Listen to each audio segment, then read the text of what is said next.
live in Los Angeles at the World Championships. And honestly, if you're not down here, you best get yourselves down here tomorrow. There's going to be plenty of space available, so make sure you are in and around the area of LA Live. Obviously, if you're living in a different country, it could be a problem. It might be hard to get down here for the next day, but either way, waiting for Saigon Jokers to see if they try anything creative or whether they're just comfortable enough on their champions to take out Najin. Najin's all 5 grouped up in this triangle brush. You can see Saigon Jokers are really playing defensively. They're trying to guard against and invade. Najin Sword might try to make something happy, but if they're not threatened by Saigon Jokers, there's no need to risk a level 1. They could passive farm and hopefully take it that way. It's really interesting to see what they decide here. Yeah, absolutely. We're just seeing which are they going to go into it. It would be death to anyone entering that tri-bush. I think Ezreal's tempted to go near it and probably going to queue towards it. And just taking my eye, it is Archie that's taking a peek there. He's doing a bit of a disco dance. Najin Sword going to go up towards the blue buff. So Archie's going to spot them. Well, look at this. That's an Aurelia and a Lux in the bottom lane. And they really have a just odd setup right here because they're guarding against a blue invade. They got the pings down, but why, oh why, is Aurelia bottom lane with Lux? Why, oh why indeed. Who to we to question why. We are just here to call the shots. And as it is, it's going to be Watch starting out on the Elder Wraith. Taking that one down. The Golems will be going to Prey. So standard lanes from Najin Sword by looks of it. Prey and Kayn on that bottom lane. And like you say, QTB is waiting here. Are they waiting to try and get a gank early on? Because Ezreal is still lingering as well. I think they want to get a level 1 So he still has the teleport. This is something actually the Team Legion in North America does fairly frequently. They'll 3 in the bottom brush and just kind of only show the 1. So 2 will be waiting in the brush and they'll just kind of farm. And they'll wait for them to push up thinking there's only 1 guy there and then try to jump out at them with 2. If that doesn't work or doesn't, they'll go out and teleport out. They flash straight on towards Prey. They managed to get the light bind across. Surely it should be first blood. It will be. And QTB picks it up. You shouted yes because you called it right. It's just, I love it when that play works because it's one of those strategies. The very first game that everyone who played League of Legends, they run into a brush and 2 guys are waiting for there and they kill them. There's 5 people down the bottom lane. You're just like, what? That strategy still works at the highest level is amazing. Now everybody's thinking back to their, their early days in League of Legends going, and they all know that one guy that checked the bush down the bottom. Did it, I guarantee you. Double Lift is famous for being space checking, so everybody has done it, even at the pro level. So it worked out very well. We thought, to be honest, he was giving it away, and it worked out very nicely, which immediately means that Golem advantage that the blue side has completely backfired because Archie hit level 2 first.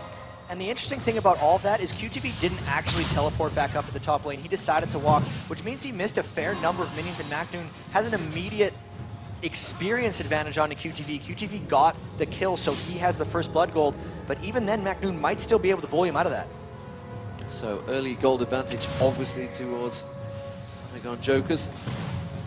Still almost said Singapore Sentinels. I was still that surprised that they didn't make it. But Saigon Jokers here on full merit.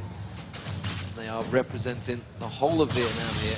And even the Singapore Sentinels actually released a video saying they absolutely deserve to be here. They beat us, they've improved so much, and good luck. So that was a really good sportsmanship thing to see from Singapore Sentinels. And it just shows Saigon Jokers did qualify in here. They're completely legit. They won the games.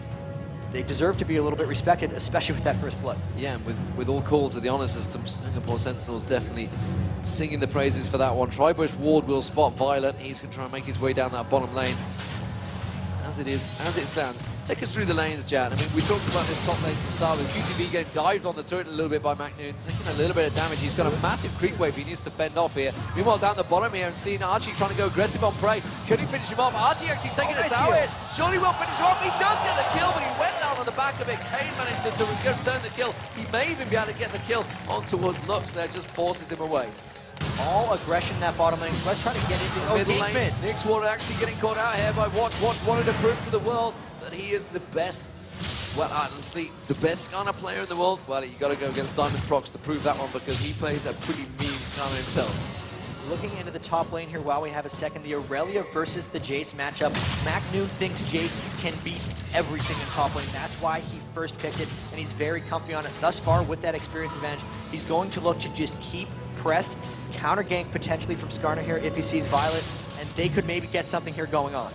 Yeah, and that would also explain why he wanted to see Soaz here from Fnatic. As it is, Macnoon's got to be careful he doesn't go too deep on this one.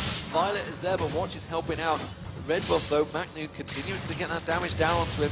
Quite happy to just stick it out there. This aggression that he shows on Violet just starting to burn down his hit points, but QTV will be able to manage to sustain himself. But the two junglers, it's almost becoming a double lane at that top.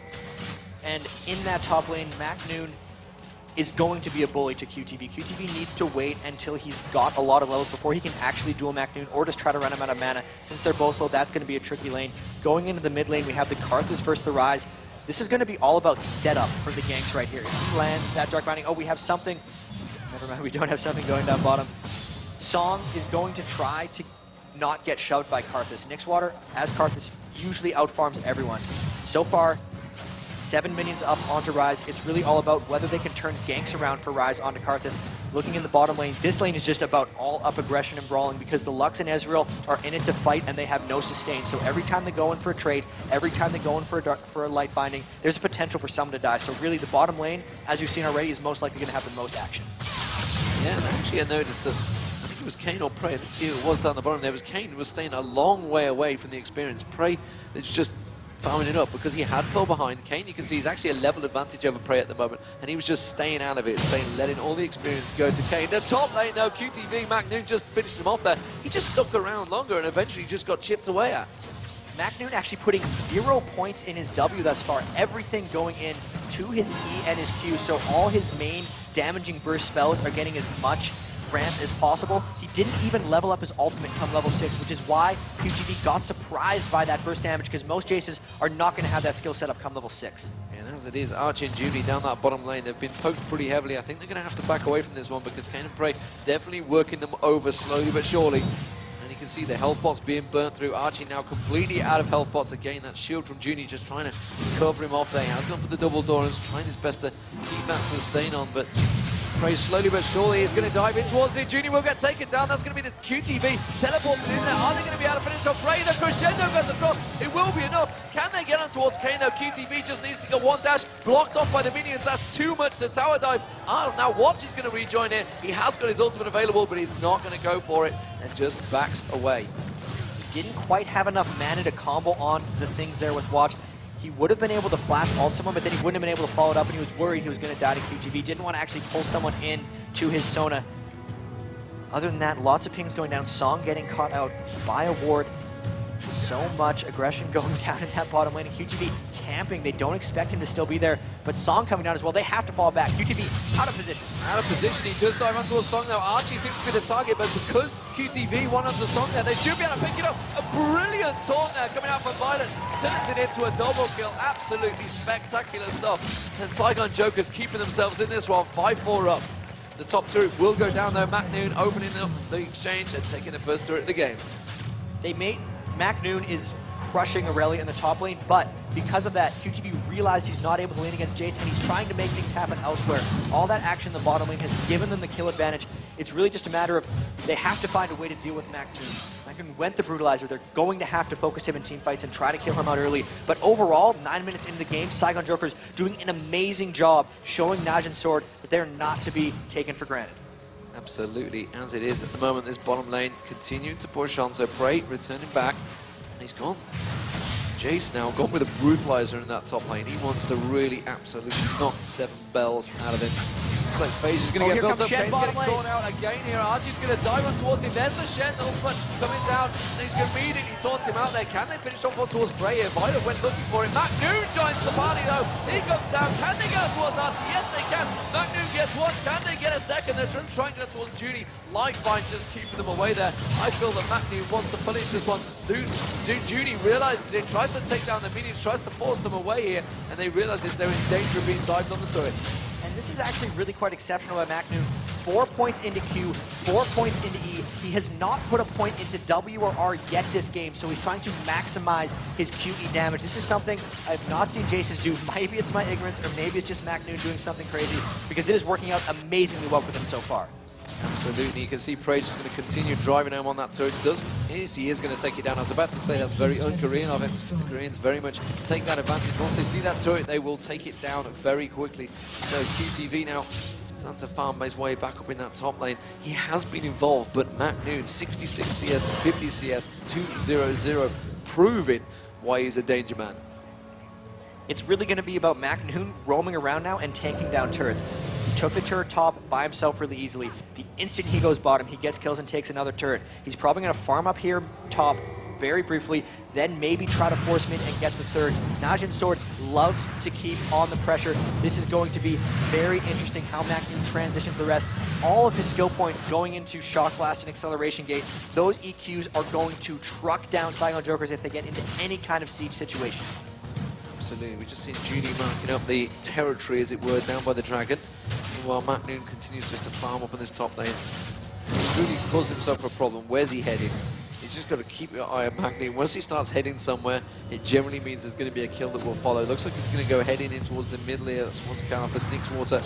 Needs to be careful. Also, the Dragon is up. They could potentially... Archie and Judy are actually heading over towards the Dragon already. You can see Shen is there, and they are going to pull out the Dragon. You can see Dragon is going to come out, as it is.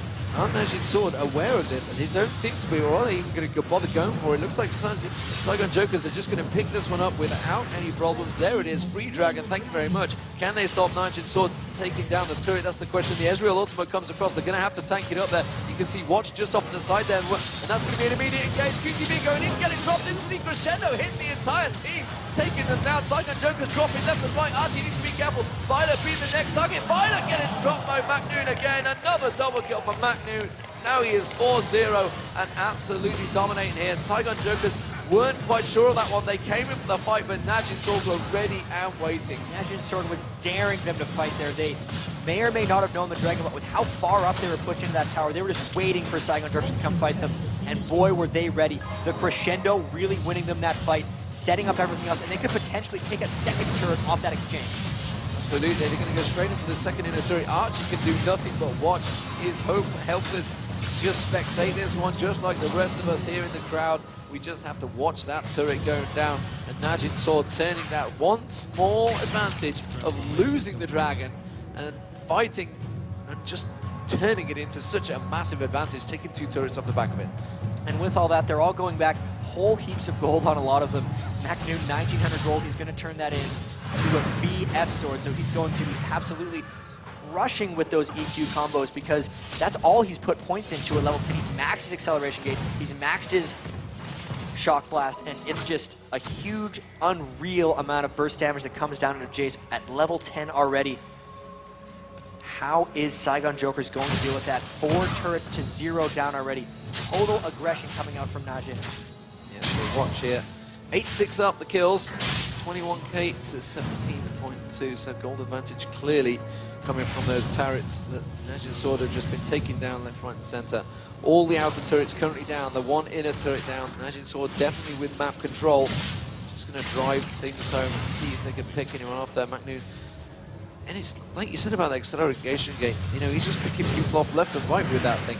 It's a pain in the for I had to watch what I said there for arrows, but you know, here on the moment on the top lane we saw Soaz with it so delicately just ripping through teams at the EU regionals for Fnatic, and honestly the teams have just picked it up from there on in. You know, McNoon actually mentioned Soaz in his brief, you know, saying that it's a shame that he didn't actually get to meet Soaz here. He just, which is obviously where a lot of players have picked up Jace from. We've seen Dyrus running it as well lately. It's really, once you learn how to play Jace, you're a huge threat. And McNoon is just one of the masters, really. He was drawing bans from it during the Korean regionals, and I'm expecting bans from it in the rest of this group, because this is so difficult for Saigon Jokers to deal with. They were holding the map pretty well, aside from QTV losing that lane early. Then QTV went to roam, and we thought that was all well and good, but then McNoon went to roam and really just turned the game on its head. So as it is, Kizzy Violet's trying to farm out in that top lane. Meanwhile, Archie, he's got to be careful he doesn't get caught out here. Rise definitely feel aggressive for this one. It's one of the things that's been mentioned. Song has started to go a lot more aggressive than he used to. He used to be that passive. Oh, Violet up top. Almost Scarra. Violet is definitely going to get caught out. Dropped in seconds there. And Watch just popping that ulti, just hooking him in. There was no escape from that one. McNoon just picking up another assist. 4-0-2 for McNoon. 2-1-2. And you talked about this build earlier on with the boosting ability and the Oracle being built very early on. And now with Watch, since they have the advantage, since they've taken down towers, there's not much Saigon Jokers can do to farm, because as we saw there, Najin can wait in brushes and know that they're not have vision on, because they just both followed in the brush. Everyone in Saigon Jokers really restrained to their base. These outer turrets could very well fall. Their jungle is no longer their own. The lanes are no longer their own. And Najin doing a great job at just pressuring around and keeping Saigon Jokers on their heels. QTV's got to be careful he doesn't get collapsed on here. I can see Song just going around the side there. A whole of Saigon Jokers now. This is going to be a full-on 5v5 in this top lane. The ping's going down. I think Saigon Jokers may have realized it. The whole team is there. QTV getting caught out by the Rise ultimate going across them. You can see Macnoon just trying to get around the side. He wants to really start things off here. The Kane crescendo, I've talked about it earlier on.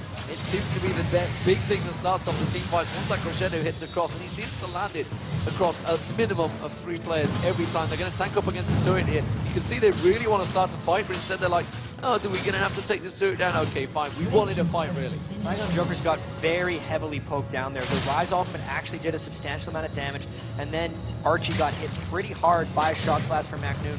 They're most likely just going to go all around the map here and take out the second-tier turrets in every single lane individually. They have 5 turrets now, soon to be 6. They're just making sure to keep up their goal. And Macnoon's poke, we just saw it blast across there. Calvin's hit points dropped instantly. He has now got that BS scored. He's just getting stronger and stronger by the minute at the moment, Macnoon. Proving really why he's so popular. He's definitely one of the fan favourites, certainly in Korea, and honestly in the Western world as well. You know, he was over here in the Season 2 Riot Games World Invitational. The Riot Games World Invitational, yeah, that you guys played and obviously made famous for playing Yi. Yeah, Macnoon may have beat us pretty badly. He clicked Nasus, destroyed us, picked Yi, built 4 Phantom Dancers and destroyed us. He kind of made you look silly. Sad memories. And that was the live testing team, I believe, mainly. It was. Yeah, now that I've seen you all in the office, I'm pretty sure that's all of you guys that are all sat there. So yeah, we guys were spanked by Macnoon, and you know what? It doesn't make you feel too bad when he starts doing it against other pro teams, so honestly, you shouldn't feel too bad for yourself. He has just completed that Bloodthirster 4-0 to 130 CS, and you know, we talked about it earlier. The CS isn't really the thing that Najin will go for at the moment. It's the kills. It is, and that's normally what Saigon Jokers like to do. They love to just go for kills and try to create a lot of action early. It's just Najin Swords made more action, and they're beating them at Saigon Jokers' kind of own game. Here they're going for another dragon. Global Goal getting bigger and bigger, and Saigon Jokers is too weak at this point to go for kills in a lot of situations. Yeah, they cannot get involved in this one, and they're wise not to.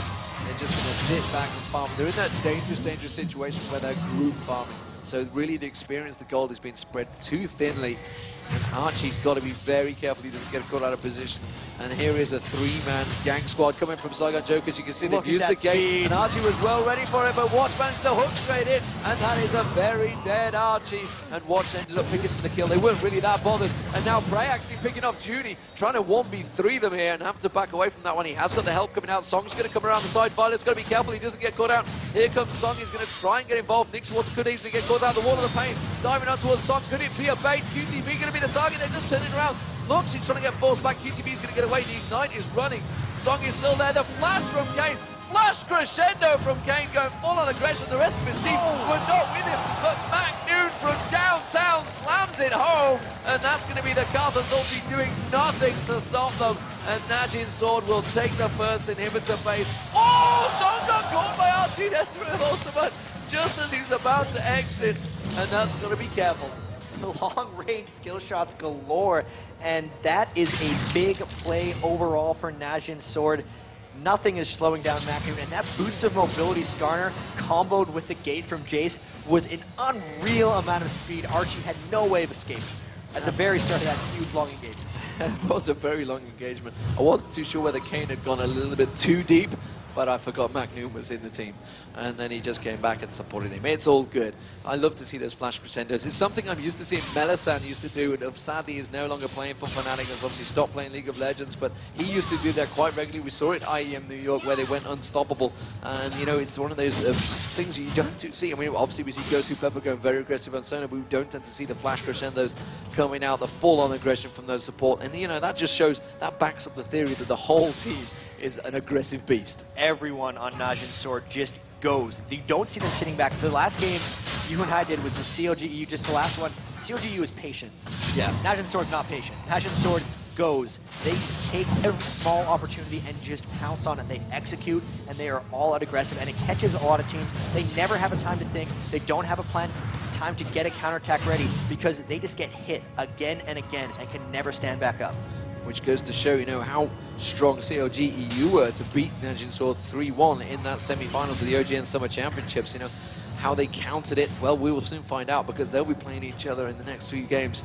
So, I mean, there's so many good games still coming up. This is the very start of Group B, really. We've just seen CLG.EU beating Dignitas. If you missed that game, apologies, I've just spoiled it for you completely. You can check that VOD out. It was a pretty slow farming session, though, so I'm not going to lie. It was a little bit of a damp squid, that one. So 12-7 Najin Sword, though, definitely an aggressive one. If I would recommend any game through the day, it would involve a Korean team or an Asian team, because honestly, they have all been super aggressive, and I love this style of play. So far, they've somewhat stolen the show from a lot of the other teams. They've been dominating almost all of their matchups. Really, the only Chinese or Korean team to lose thus far was when they played against each other. So right now, we actually see MacNoon trying to split push while the other 4 are posturing around Baron. This is a little curious because MacNoon is the strongest member. He has no reason to not be with the team right now. And it's at this point, Najin needs to think about turning the game into a victory. Saigon Jokers is at the point where they have to try to make a gambit play. This is really the last-ditch effort if Saigon Jokers wants to do anything. Yeah, and they realize that MacNoon has now rejoined the team. He's pushed that bottom lane, so that's going to push itself, which means somebody's going to have to go deal with it. And Najin sort of slowly but surely setting up for a Baron. Do they want the Baron? Or did they just want to force a fight at the Baron? And Relia things seem to be going on towards QTV. QTV's got to be careful. He's already backtracking. He realizes the dangerous situation he was in. And Najin Sword respect that he's going back already and trying to set up for some sort of gank. There's a real lack of wards from both teams in this, though. Forcing the fight would be ideal. Watch has been taking out all of Saigon Joker's wards, and Najin doesn't really care to ward right now because they win every fight. Junie. And Junie, scouting around. So ideally right here, Najin wants to get a fight, trying to take a Baron with the potential of a Lux and an Ezreal coming in for a steal, as well as potential Smite. That would be the only thing that could get Saigon Jokers back in the game. Najin Sword is so far ahead, they don't actually need Baron to get in this inhibitor, and that's what they kind of realized here. They realized Saigon wasn't going to try to come for a Baron fight. Instead, they're just going to walk up and take this inhibitor if they can get it. Yeah, there's no tower to stop them, so why not just go for it?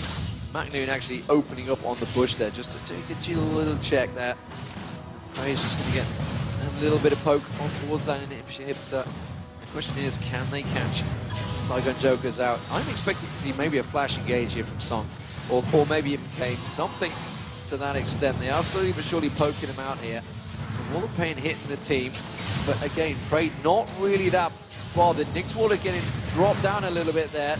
MacNoon managing to land that accelerating Jade Spoon, and there it is. There's the flash engage straight away. The crescendo goes across the entire team. Saigon Joker's dropping left, right, and center. Nixwater going down. There's just one member left. It's going to be an ace. It is going to be Junie. And honestly, that Carter's ultimate may as well just throw a towel at Najin Sword, because they have just ripped the team apart. MacNoon, you can't tank 2 turrets, son. You may be good, but you're not that strong.